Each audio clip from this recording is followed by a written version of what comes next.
Hello, welcome to my video channel on the heroine's journey. I'm Susanna Liller. Today, you're going to meet three heroines. You already have met me, and you're going to meet my daughter Laurel and her daughter, my granddaughter Gia. Gia will be interviewing the two of us about our journeys and our lives. I hope you enjoy it. I am so excited to interview you both today. Laurel and Susanna, could you start by telling me where and when you were born? I was born in Salt Lake City, Utah in 1981. I was born in Bridgeport, Connecticut. Do I have to tell you when? Of course. 1951. Laurel, could you start by telling me what your favorite thing to do was when you were my age? I loved to dance, loved to sing, and was very much into animals, especially horses. Hanging out outside and with friends. Okay. I used to play a lot of pretend games. I was always pretending, playing school, being the teacher, pretending I was the weather girl. Usually I had a chalkboard downstairs in my basement, and anything where I could write on the chalkboard made me very happy. So also we played king and queen. I was always the queen. And then sometimes we played capture the flag, and I would organize it so my team always won. I was very good. Capture the flag. Laurel, what was your favorite subjects in school? Writing and reading and history. Can you tell me why you like those subjects? Well, I loved to read because we didn't have smartphones and all these things to distract us. I loved escaping into a book, and I loved writing because it was another form of expressing myself, like dance, and history because it's very interesting. Okay. I always had good history teachers. Susanna. It does really depend on the teacher and how much you get excited about things, because my favorite was always reading, because I love to read too. It's going to sound like I'm copying you, but I loved art. I loved art class because I felt you could just, in a way, escape and be very much in the present moment. And I loved history. I loved particularly ancient history and mythology.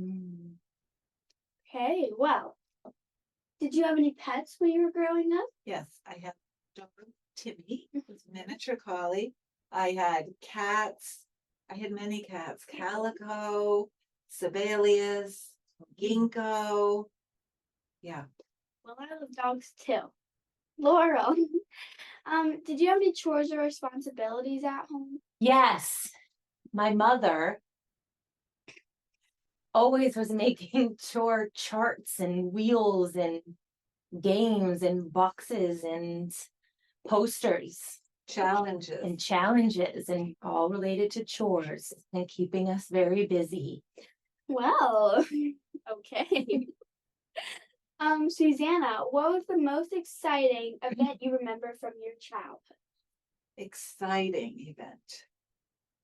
Well, that's hard. So, do you mean exciting or the biggest impact kind of? This historical. Yes, so that would be watching the first man step on the moon.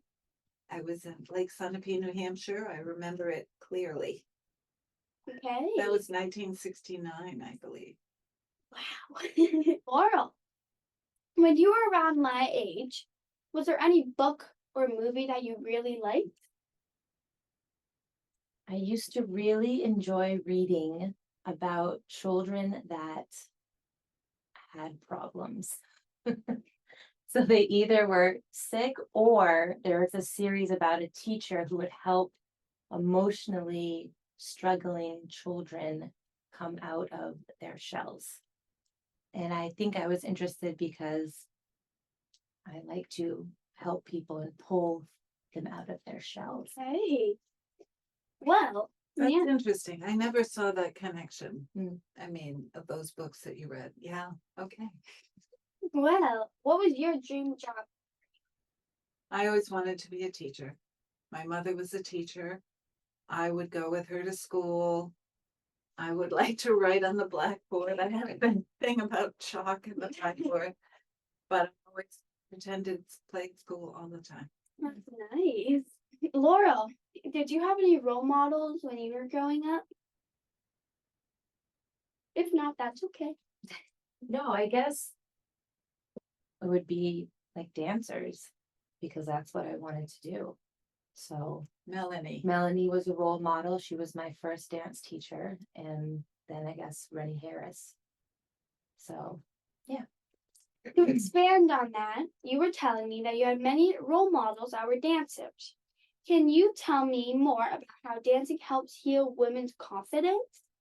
dance is a way for women to express themselves. It's a way for them to connect with their bodies and to go inside and connect with their spirit. And I try to create a safe and encouraging and joyful space for women to come and explore that and to learn to try to get rid of their insecurities or to at least know that insecurities are normal and we all have them. And through that, to gain confidence and strength and feel empowered. Seeing the transformation that I see with women when they start taking dance to later down the road is huge. You can see the self-love, you can see the change in the way they carry themselves, the way they look, and that is the best, most rewarding part for me. That sounds really powerful. It is. But, Susanna. So, I'm curious about the Heroines Journey program you've developed. Could you tell me more about how it help women with their confidence and self-esteem? Yes, because it's so much about, this is why I wanted to do this with you and with your mom, because what your mom and I are doing is so similar, because we're doing it the same thing, building self-esteem, confidence, empowering women, Laurel through dance, and my program is about helping women see that they have their own unique story. And it's a story of development, transformation. And as a part of that story, they come upon obstacles. But then if you look at it with a certain eye from a different perspective, the heroine's journey path perspective, you can see that those obstacles are really opportunities for growth. And as they go through those and we talk about them, we do exercises around them, then they see that they are strong, they are courageous, they are resilient. They are much more than they realized they were. And that naturally builds confidence and self-esteem. And a dance class could be traveling on the map Yes. because you have to get to all these roadblocks while you're learning and while you're putting yourself out there and while you're performing the combo or learning the combo. It's all these. Absolutely. And I thought about that because the heroine's journey starts in what we call ordinary life. It's what you don't even realize everything about your story. And it's just regular stuff that you're doing. And then you get a call to make a change. And that's, I'm going to take a dance class. And that's crossing the threshold into the unknown, where out you of are your comfort zone. out of your comfort zone, which if you want to sort of summarize the heroine's journey, it's living most of the time out of your comfort zone so you can learn new things and be challenged. Because if you just keep doing what you've always been doing, where's the growth in that? No. It's very cool. It's like you're becoming a hero of your own story. Or heroine. Heroine. I had to change it to heroine because, and not like the drug, so heroin with an E in the end, because if you go back to all the stories about heroes, it's men, and I needed to make sure that women could relate to it. Mhm. So we're heroines. Okay. Well, Laurel, for your love of dance and helping women's confidence, did that come from something that might have caused you to want to do this from your childhood? So I fell in love with dance, I think I was around 10. So I'm sure for me, it was a way for me to feel good. And I think looking back, I was always a little bit shy, but when I danced, it was like nothing else mattered. It kind of transformed. I was in that moment of dance or dance class or dance performance, I was able to fully be me and not worry about anything else. It was so I was able to, I think, be who I was without apologizing for it, being big, being loud. And then when I became a teacher is when I noticed how women would transform through dance. And then that's what really pushed me to be like, oh, this is what I want to do. This is what I want to focus on and help women come out of their shells and shine bright. I can definitely relate. Same, me too. Because there's nothing like that feeling when you see that happen in somebody else. It's very rewarding. Yeah. It's huge. And then what happens is those people start inspiring other people, and it's a ripple effect. Well, Susanna, what keeps you motivated to keep growing your business even at 71? Oh, well, yeah. So I knew we were going to get into that. For those of you who are looking at being born in 1951, how old is she? Yeah, 71, 72 in November. Okay. We're always 30 years apart. All three of us. Three of us. I just can't stop doing it because of that. So important. Watching that transformation and watching how women do wake up to their greatness. It's got to keep happening. And I believe that we need more and more women doing that now. Women and their qualities and their energy are so needed in today's world as role models for girls like you. Yeah.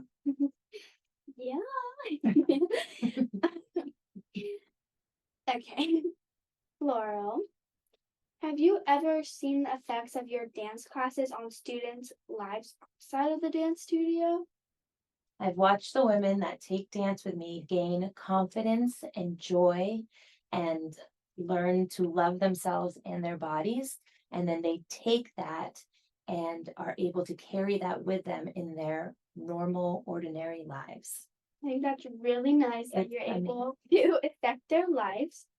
So, asking a similar question, Susanna, what's your one story of success or growth you've seen through your Heroines Journey program? Oh, so I've seen many, and I'm excited here because as Laurel is describing what she sees, I'm thinking, boy, the perfect thing to do would be to have her come before women start the Heroines Journey program with me and go through the whole dance because it's very, very related. But what I see women, they're usually in transition. They want a change. They've received a call to, I don't like this job. I want to leave it. I don't want to stay in this relationship, or I want to do this, or I want to do that. And they're afraid to do it. Fear is underlining all of it. And so when I see them overcome that, I've seen women who were teaching and who were unhappy leave their teaching jobs and find something else. I've talked with women who were doing other things and they said, oh, I can't leave it because I'll never make enough money. And I've seen them leave and they make more money than what so I get inspired all the time. And that also allows me to say to people who, when they share their fear, I say, you know, you think your fear knows best, but it doesn't. It does not know. And dance can mimic real life because it's scary, it's challenging, it's hard. And then you push through that.